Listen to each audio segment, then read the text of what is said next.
saludo, salón amigos, mi nombre es Javier Zafra y la receta que vamos a hacer hoy, la comidica que vamos a hacer es orejas de Amán. Esta comidica es fruto de la investigación cuando elaboré mi libro Sabores de Sefará y encontré variaciones con algunas recetas antiguas y con lo que hasta ahora nos había llegado como orejas de Amán.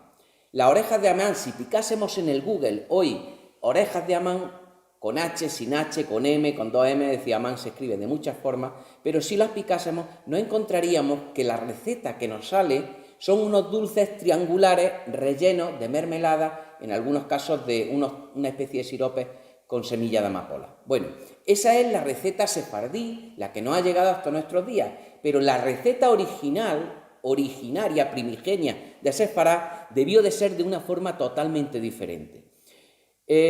La investigación que llevé a cabo, ya os digo, a raíz de la elaboración del libro Sabores de Sefará, me llevó a una serie de antiguos libros, uno de ellos del rabino, un gran libro con una magnífica receta, y el rabino Robert Sternberg hizo una recopilación y ahí tiene unas orejas de Amán, una receta de orejas de Amán totalmente diferente. Eso fue lo que me llevó a investigar tras la pista de esa receta extraña y a sacar lo que yo considero que es la verdadera receta sefardí originaria de Sefarad de las orejas de Amán.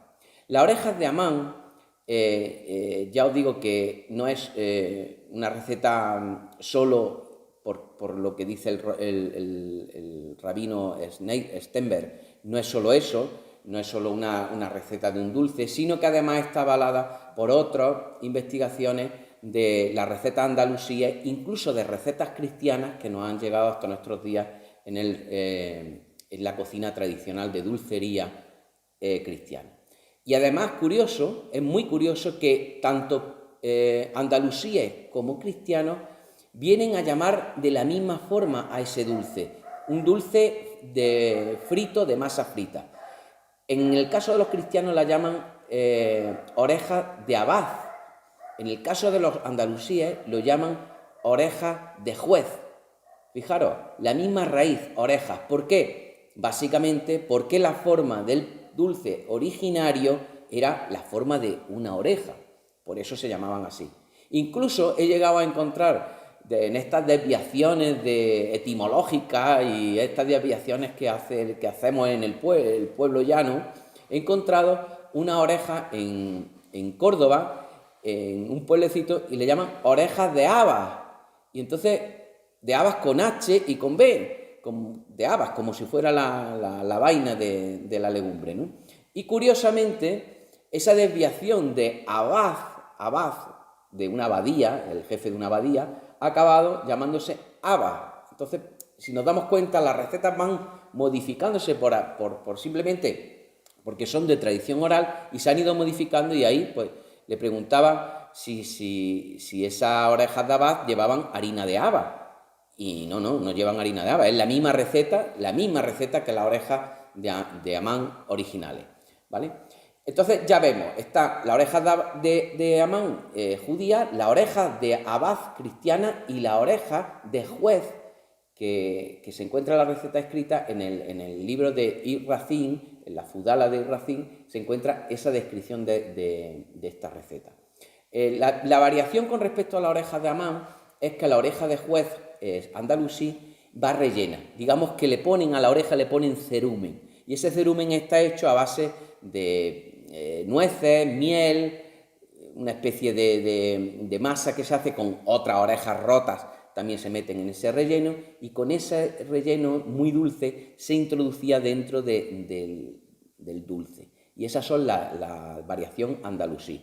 Con respecto a las cristianas, lo que nos ha llegado en el recetario tradicional español es los pestiños, que es muy parecido. Hay algunos pestiños de la zona de Málaga, de la zona de Antequera, que tienen una similitud en la forma de hacer, parecen una oreja, si se doblan de diferentes formas. La clave de la receta está ahí.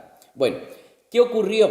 ¿Por qué los sefardíes acabaron llamándose a ese pastel triangular otomano, ¿por qué acabaron llamándolo orejas de Amán?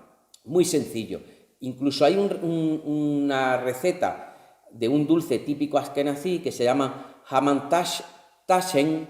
Hamantashe es el bolsillo, digamos la bolsa donde llevaba el dinero, Amán. Y entonces sí puede tener esa forma triangular. Yo creo que en algún momento, en los recetarios, la similitud que había, que llamaban al bolsillo de Amán con respecto a la oreja de Amán, hubo ahí una hibridación gastronómica, alguna familia mixta que se casaría con algún judío del norte de Europa. En algún momento ocurrió que esa receta acabó llamándose Tasha Amán, es decir, el bolsillo de Amán. Y de ahí, pues al final, pues por aquello de que era el mismo Amán, llevar bolsillo, llevar oreja, acababa siendo lo mismo. Bueno, es típico este dulce de Purín. En la fiesta de Purín, y ahora vamos a ver por qué es típico, en la fiesta de Purín lo que se conmemora dentro de la tradición del libro de Esther, de la reina Esther, lo que se conmemora es la liberación del pueblo judío que estaba en Persia, aproximadamente siglo V antes de nuestra era. Había un rey, el rey Asuero Jerjes I, se cree que es Jerjes I, y ese rey tenía un primer ministro que se llamaba Amán. Y este primer ministro polemizó con un judío pariente de la reina Esther y en esta polémica este primer ministro salió muy agraviado y entonces lo que dictaminó fue el exterminio del pueblo judío. Una excusa más para atacar al pueblo judío. Gracias a la intervención de la reina Esther, que pudo entrevistarse con el rey y le pidió la intercesión por los judíos y lo que iba a pasar, lo que estaba tramando Amán. Amán fue el que salió trasquilado en esta historia y cuenta la tradición que fue quitado de en medio, fue mandado que lo mataran y que le cortaran la oreja. Y esas son orejas que ha llegado pues, ese dulce. Está claro que el dulce se llama oreja de Amán no solo por la tradición de Purín, sino por esto. Esta es la clave del dulce. ¿Veis qué forma que parece una oreja? ¿Veis? Para nada tiene que ver con ese dulce que nos llega, ese dulce triangular, que tradicionalmente pues ya se llama oreja de Amán, es decir, la tradición es así, es decir, es un dulce sefardí, ese dulce triangular, pero que tenemos que conocer cuál es la raíz y cuál es la verdadera génesis de esta receta. Y creo que es muy importante que el pueblo judío, que el pueblo sefardí, pues también tenga esta versión ya os digo, fruto de no solo de mi investigación, sino avalada por este libro del rabino Robert Stenberg. ¿De acuerdo? Bueno, los ingredientes de la receta son muy sencillos, es decir, y además esta receta tiene derivaciones. Es una receta que se hacía, todas las recetas básicamente de dulcería se hacían en comunidad, las mujeres se reunirían y harían una serie de, sería su forma de divertirse y hacían esos preparativos después para toda la familia para festejar el Purín. Entonces, los niños estarían por allí, por las cocinas, por la casa, y una forma de entretenerlos era darle trocitos de masa y los niños se entretenían y hacían unas tiras tipo espagueti de esa masa que vamos a hacer, ¿vale? Y con esa masa que vamos a hacer, con ese residual, se hacía, después veremos cómo se hacía un dulce que se llamó el piñonate. Una vez más, la maestría de las cocineras sefardíes que se la apañaban con harina y huevos prácticamente, hicieron un dulce que llamaban piñonate, que no tiene ningún piñón, pero que el aspecto que tiene es muy curioso, ¿vale? Eso luego lo veremos. Siempre, ya sabemos, las cocineras sefardíes tenían esa maestría para coger un poco de harina, un huevo y un poco de aceite y hacer una maravilla de receta. Esta receta, ya os digo, tiene los ingredientes básicos que pueden tener los pestiños o que pueden tener estas orejas de Amán, de abad o de juez, son los mismos ingredientes y ahora os voy a decir. Harina, yo siempre digo harina blanca para diferenciarla de la harina integral. Esta harina blanca es la harina que se utiliza en las panaderías normalmente, de media panificación, de una fuerza media, ¿vale? Es una harina que traba bien. Las harinas que vienen ya con otro tipo de elaboraciones, que les meten levadura, etcétera, etcétera, no nos valen, porque ahora vamos a meter nosotros nuestra propia levadura, ¿vale? Otro ingrediente, el azúcar. Yo voy a utilizar azúcar blanca, pero el azúcar normal que se utilizaría en su día es la azúcar panela, una azúcar morena, que es la normal de las elaboraciones medievales. Bueno, la normal entre comillas, porque esa era el azúcar de la clase alta. Normalmente la gente lo que utilizaba era azúcar derivada de la miel, o sea, edulcorante derivado de la miel, o quizá algún tipo de azúcar más tipo miel de caldera. Esos serían los edulcorantes normales de la Edad Media. Otro ingrediente, por supuesto, sal, una pizca de sal generosa. Ya hemos dicho siempre que los dulces sefardíes tienen esa parte curiosa de ponerle un poco de sal, que no le altera el sabor, ni vale para potenciar las glándulas salivales ni nada de eso. Es una cuestión de una ofrenda que se hacía cuando se hacen masas que se van a hornear o se van a freír, una ofrenda hacia Dios, ¿no? Y por eso se pone ese poquito de sal. Ingredientes, un huevo, en este caso un huevo mediano. Ya os digo que las cantidades pueden variarnos en función de la fuerza que tenga la harina, en función de lo grande o pequeño que sea el huevo, todas esas pequeñas variaciones. Por eso esta receta no es una receta exacta, ¿vale? Hay que tener en cuenta eso. Sí os voy a enseñar luego la textura que tiene que tener, que tiene que ser más bien dura, ¿vale? No vale una receta, una masa blanda, tiene que ser una receta dura. Otro ingrediente, aceite de oliva virgen extra, voy a utilizar para la masa y luego, lógicamente, para freír. Se puede freír también con aceite de semillas tipo girasol. Funcionan bien, incluso a veces es deseable porque no le transmite tanto sabor al dulce y a la misma vez también ese aceite de girasol, por ejemplo, no tiene una temperatura, no alcanza una temperatura muy alta que sí le ocurre al aceite de oliva, con lo cual cuando ponemos masa, pues la fríe demasiado pronto y lo que puede hacer es que fría por fuera y que quede crudo por dentro. En el caso de ahora yo lo voy a hacer con una mezcla entre aceite de girasol y aceite de oliva. No tiene por qué ser para freír aceite de oliva virgen extra. Yo lo utilizo porque es el que tengo, porque no tengo otro en casa, ¿vale? Pero básicamente lo hago así. Más ingredientes. Si quisiésemos hacer la versión de orejas de Amán, orejas de juez andalusíes, pues lo que tengo son nueces, pistachos también, los pelaremos y haremos una masa con esas nueces y esos pistachos y le pondremos algunas de las orejas que hayamos frito, la vamos a romper también y la vamos a meter ahí. Y para que haga una amalgama, toda esa mezcla de frutos secos con esa oreja, lo que vamos a utilizar es este gran producto. Este es el producto más maravilloso que nos regala la naturaleza como edulcorante para mí, que esto es un panal de abeja y está lleno de miel. Como se puede ver, la imagen está lleno de miel.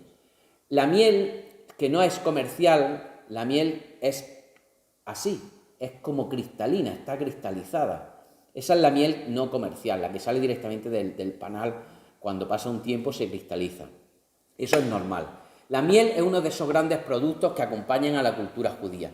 Es de esas especias que regala Dios al hombre. De las 7, pues una de ellas sería la miel.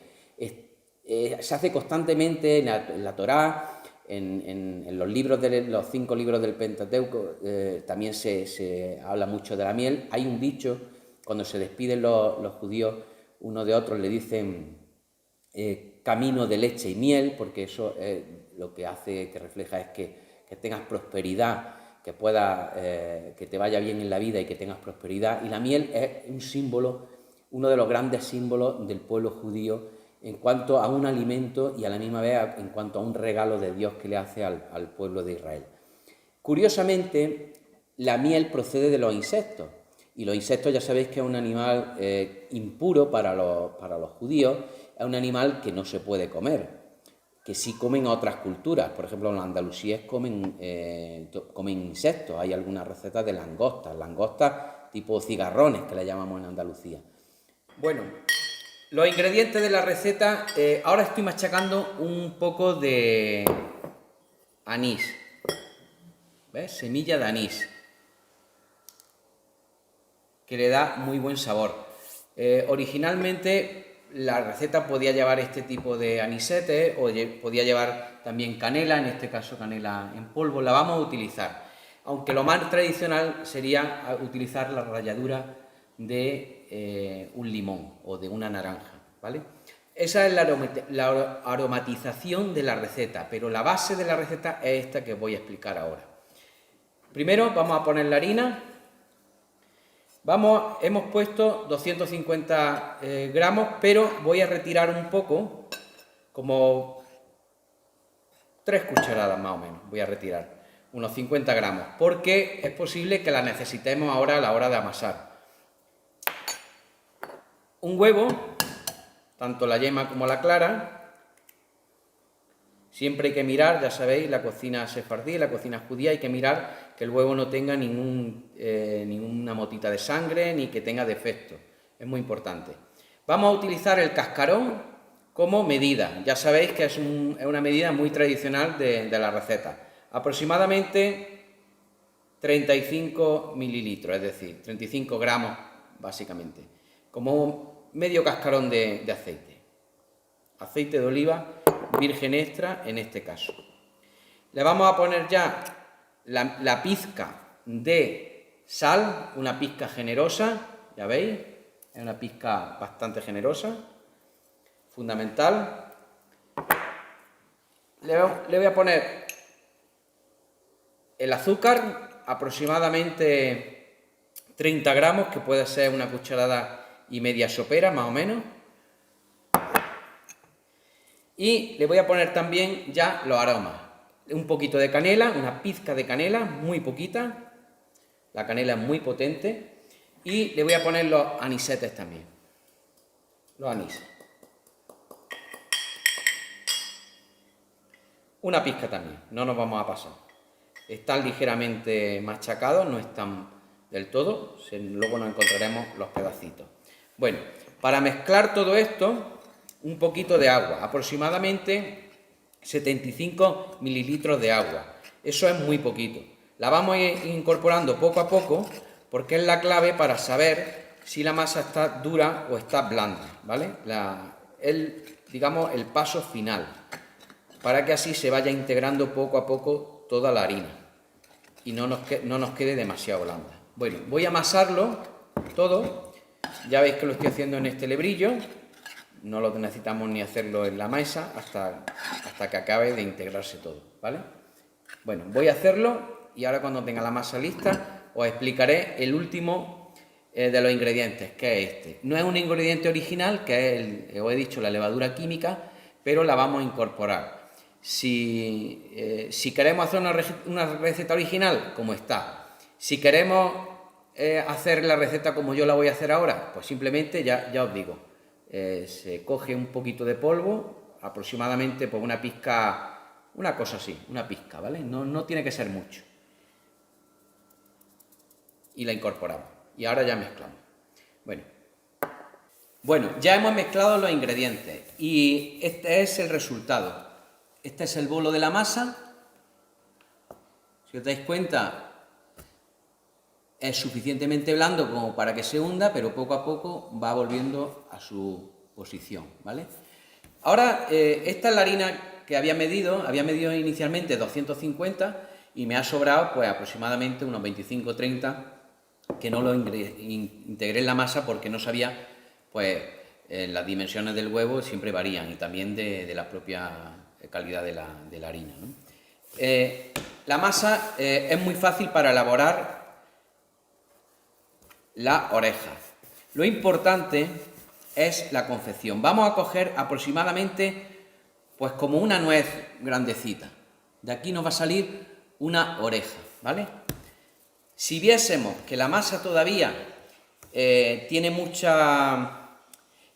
poca elasticidad, lo que habría que hacer es dejarla reposar un poco, ¿vale? Si veis que se pega a la mesa como ahora, ¿veis? Se ha pegado un poco. ¿Eso qué quiere decir? Que quizás esté un poco blanda. Simplemente le ponemos a la mesa un poco de harina y lo que hacemos es integrarla dentro de la propia oreja. Si os dais cuenta, van saliendo esas motitas que son los anises que habíamos incorporado. Bueno, la masa yo creo que está perfecta. Lo vamos a hacer con la fruslera, con el rodillo, para que veáis que no hace falta tener una máquina de pasta. ¿Os dais cuenta que la masa intenta encoger un poco? ¿Veis? ¿Veis cómo encoge? Eso es porque tiene poca elasticidad. No nos importa ahora mismo, porque como tenemos mucha masa, las primeras es posible que salgan así, que estén un poco menos elásticas, pero no importa, porque conforme la masa va reposando, ya va adquiriendo pues más rigidez y menos elasticidad. Bueno, ahora viene lo importante para formar la oreja. Vamos a utilizar un molde, en este caso tiene un diámetro de 8 centímetros. Vamos a cortar nuestra masa y ahora os diré lo que vamos a hacer con esto, que es muy importante. Y este es el círculo que hemos hecho de masa, ¿vale? Son 8 centímetros de diámetro. Lo abrimos un poquito más si queremos. El grosor que tiene que quedar de la oreja aproximadamente entre 3-4 milímetros, ¿vale? Si vemos que se nos ha deformado mucho como esta, no importa porque en la diversidad está el gusto, ¿no? O sea que también hay que tenerlo en cuenta eso, que cuando friamos, pues unas pueden ser más crujientes, otras más gordillas, otras pueden quedar un poco más hechas, otras menos, más tostadas, menos tostadas. O sea que cada cual las puede hacer de la forma que quiera. Y en todas las que nos van a salir, pues saldrán muchas formas. Utilizo un cuchillo para partir el círculo. Y nos van a salir 2 semicírculos. Y los 2 semicírculos los hacemos coincidir uno encima de otro, si os dais cuenta. En la parte recta, la parte curva la dejamos tal cual, pero la parte recta le vamos a presionar un poco para unirla, de tal forma que solo van a ir unidas por esa parte recta. Y finalmente le damos la forma. Metemos el dedo y simplemente alrededor de nuestro dedo se queda la oreja. Y lo único, cuando la friamos, lo que tenemos que hacer es presionar un poco en estos laterales, presionar un poco para que no se abra. Un poco, no hace falta mucho. Al freír siempre tenderá a abrir, ¿vale? Este sería el procedimiento. Voy a hacer otra para que la veáis y quede claro. Una nuez grandecita. A la mesa un poco de harina para que así quede la masa un poquito más dura y extendemos. Tiene que tener, ya os digo, la elasticidad cuanto menos mejor. Que haya desarrollado todo el gluten que necesita para hacer el pastel. El grueso del disco tiene que ser aproximadamente 3 milímetros. Tenemos nuestro círculo, como podéis ver, se parte por la mitad, saliendo 2 semicírculos. Los hacemos coincidir uno encima de otro y por la parte recta los unimos simplemente presionando un poco con el dedo. Una vez que están hechos, ya lo veis, los giramos en torno al dedo. Si el disco es pequeño, pues un dedo más pequeño, o sea, no hace falta que sea siempre el pulgar. Y presionamos para que la masa al freírla no se abra. Y este es el resultado. ¿Vale? Aquí tenemos 2. Bueno, ¿qué se hacía con estos sobrantes? Con estos sobrantes, lógicamente, se pueden volver a amasar y hacer otra oreja. Pero, ¿qué hacían las mujeres sefardíes? Muy hábiles. Como en la cocina normalmente estaban los niños y estaban las adolescentes también aprendiendo a cocinar, lo que se les daba era trozos de masa de esta. para que se fuesen entreteniendo, para que fuesen cogiendo también habilidad con las manos. Y entonces les daban, y estos churros que formaban, finos, lo que hacían con ellos, ya siempre he dicho que la maestría, mira, se ha roto porque ya tiene poca elasticidad, no importa, porque tiene que ser muy fino, muy fino. En esa maestría que os digo de las mujeres sefardíes, en general, cómo trabajaban las masas, crearon pues una variedad, dentro de una variante, con estos churros de masa, ¿lo veis? Los freían.